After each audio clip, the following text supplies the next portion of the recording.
Guys, welcome back to our channel life of Marwari mommy. Marwari mommy के channel पे स्वागत है आप लोगों का। कैसे हैं आप लोग? आई होप सो अच्छे ही होंगे। मैं भी अच्छी हूँ और आप लोग अपनी हेल्थ का और अपना ध्यान रखिएगा। तो आज मैं अपनी कुछ पुरानी यादों के साथ आई हूँ।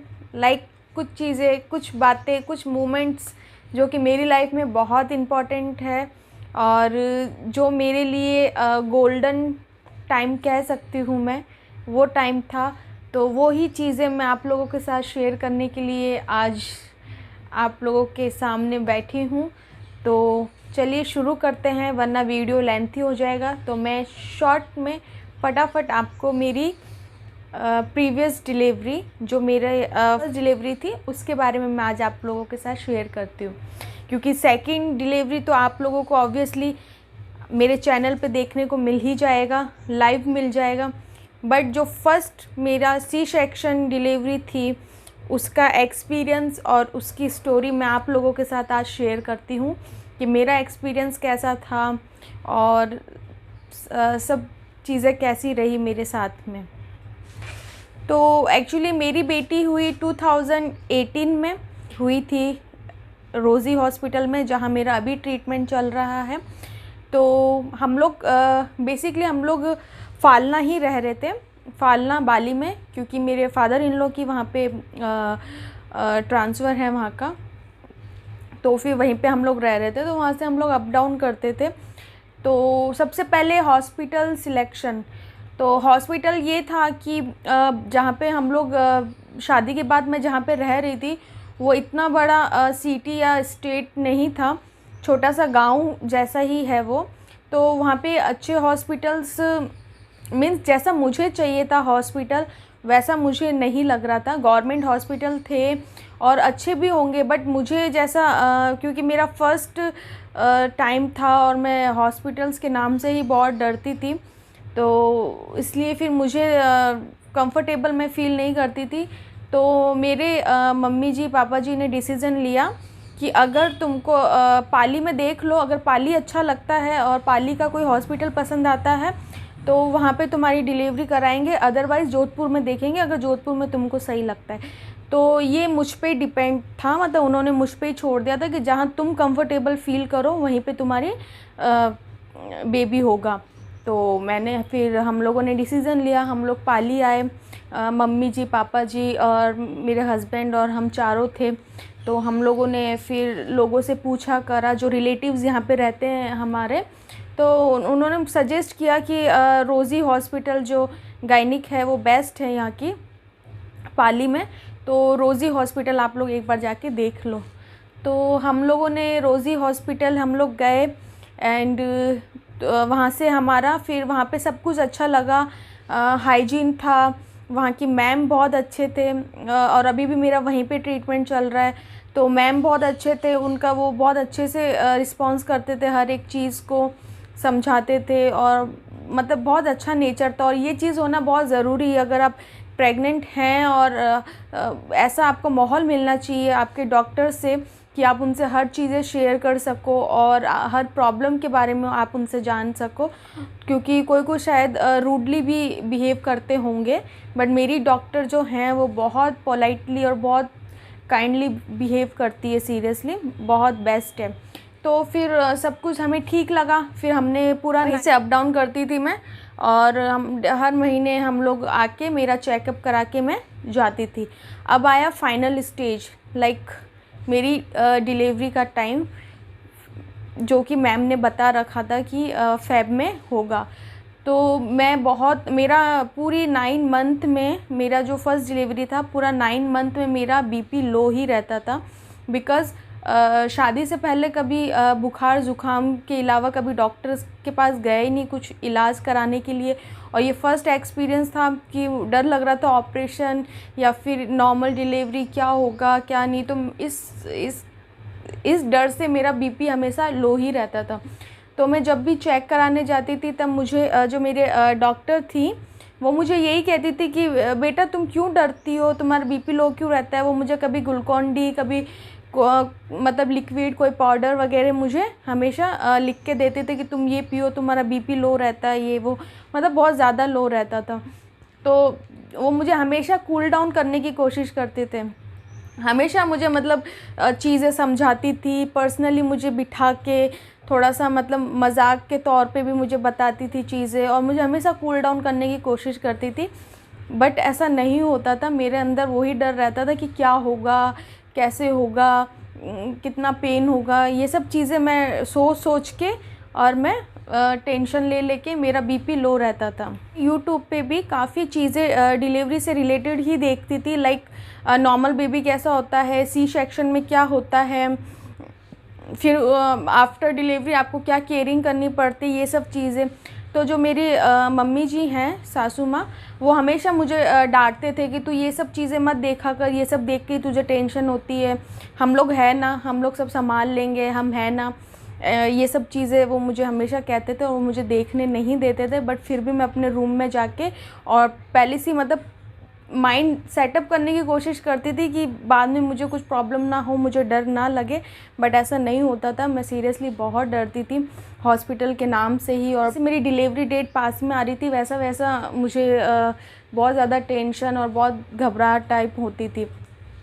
फिर वो टाइम आ गया तो हम लोग पाली शिफ्ट हो गए, क्योंकि जैसा यहाँ पे ये पाली में ही हम लोग प्रॉपर पाली के ही हैं, तो हम लोग हमारे मकान पे शिफ्ट हो गए 1.5-2 महीने के लिए, क्योंकि रोज़ी हॉस्पिटल पाली में ही है और यहीं पे मेरा ट्रीटमेंट चल रहा था। तो हम लोग शिफ्ट हो गए मेरी डिलीवरी के लिए। शिफ्ट होने के बाद में 2 दिन पहले जब मुझे डेट दे दी गई कि आपको इस मतलब 16 फ़रवरी को आपका सी सेक्शन डिलीवरी हो जाएगा, तो उससे 3 दिन पहले ही हम लोग गए, क्योंकि मैं बहुत डर रही थी।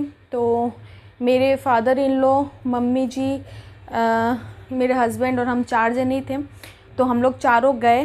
तो कुछ पर्सनली मेरे मम्मी पापा जी ने भी जाके डॉक्टर से बात की, और वो यही बातें थी कि नॉर्मल की कोशिश मत करना, आप जितना हो सके सीज़र पे ही ध्यान देना, क्योंकि अभी उस मतलब बहू हमारी बहुत डरती है, वो पेन वगैरह बर्दाश्त नहीं कर पाएगी, तो आप लोग सी सेक्शन ही करना। तो डॉक्टर को पर्सनली मेरे फादर इन लॉ ने ये चीज़ उनको बोल दिया था कि आप लोग सी सेक्शन ही करना, क्योंकि मेरी बहू ये चीज़ स्ट्रॉन्ग नहीं है, तो वो ये चीज़ नहीं कर पाएगी।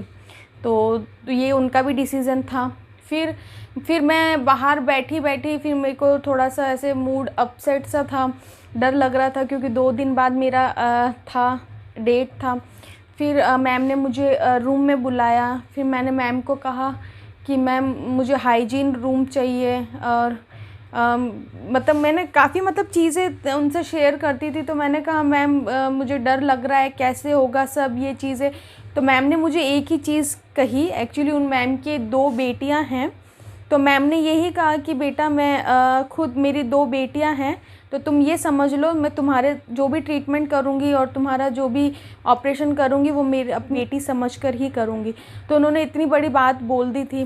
तो मैंने बोला, फिर थोड़ा सा कूल डाउन हुआ मेरा टेम्परेचर, थोड़ा सा मूड मेरा ठीक हुआ, और थोड़ा सा जो ब्लड प्रेशर था वो भी मेरा लो ही रहता था। तो थोड़ा सा उसे उनकी बातों से मुझे अच्छा लगा, क्योंकि उन्होंने जब इतनी बड़ी बात बोल दी कि मेरी बेटी समझकर ही मैं तुम्हें हाथ लगाऊंगी और तुम्हारा ऑपरेशन करूंगी, so you don't worry about that, जो भी होगा अच्छा होगा।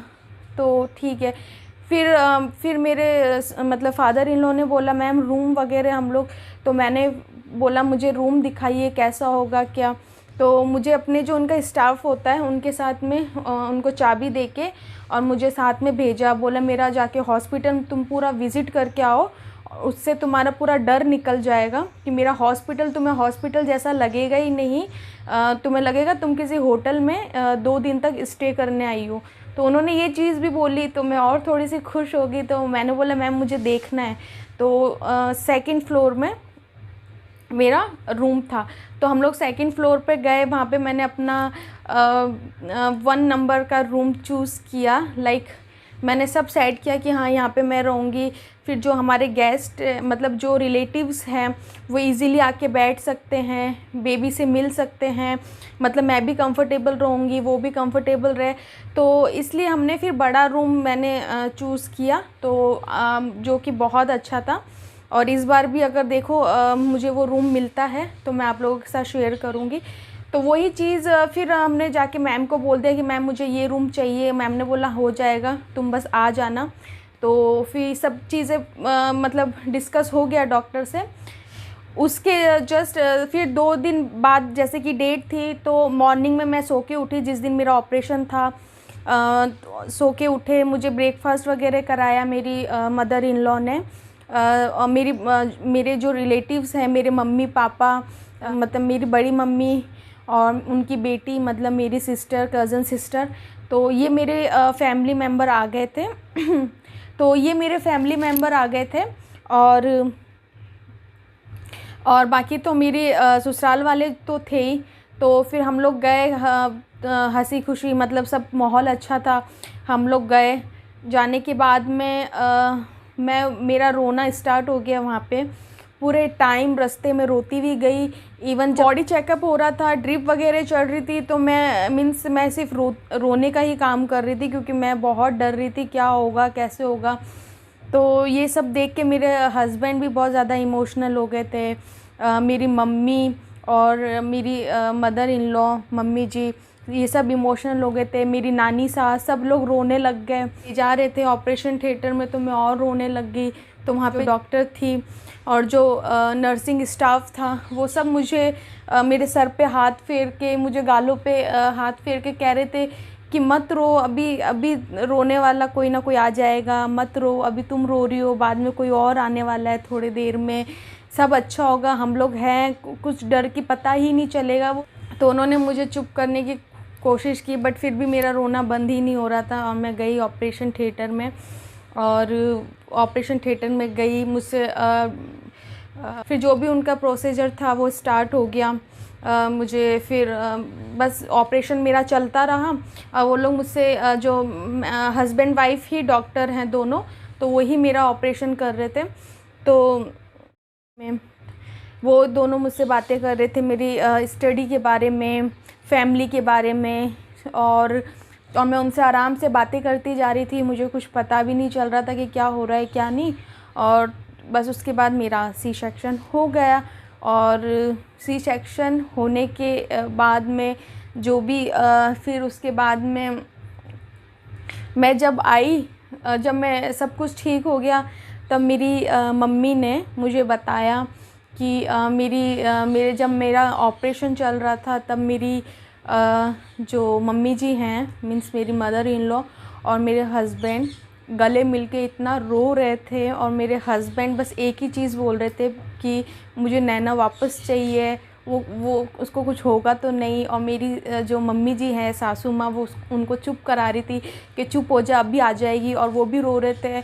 इवन मेरी नानी सास जो हॉस्पिटल में बैठे बैठे माला जप रहे थे, तो वो भी रो रहे थे। मतलब ये सब चीज़ें मेरी मम्मी ने मुझे बताई कि मतलब सब लोग इतना इमोशनल हो गए थे। और मेरे हस्बैंड और मेरी मदर इन लॉ, ये दोनों तो इतना रो रहे थे गले लग के। और फिर मम्मी ने बोला मुझे भी रोना आ गया इनको देख के। तो ये थी मेरी सी सेक्शन डिलीवरी स्टोरी, जो कि थोड़ी इमोशनल भी थी।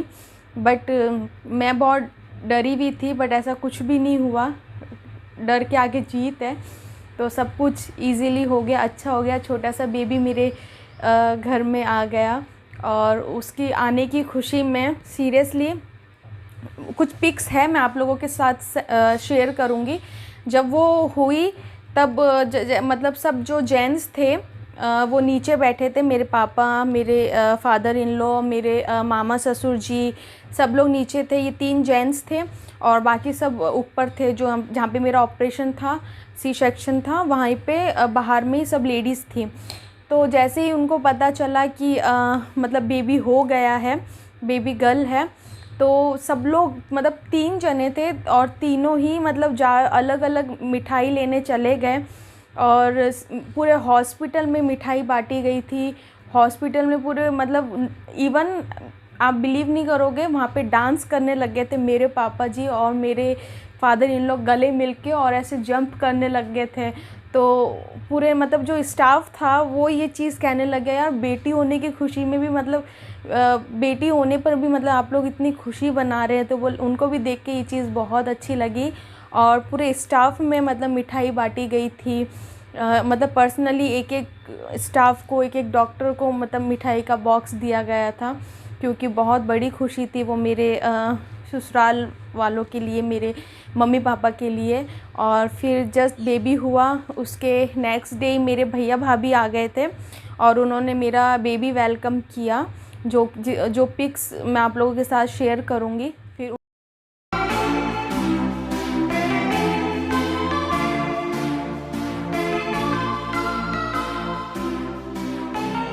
उन्होंने पूरा मतलब घर मतलब रूम डेकोरेट किया और मेरी बेबी का वेलकम किया, केक वगैरह कट करवाया।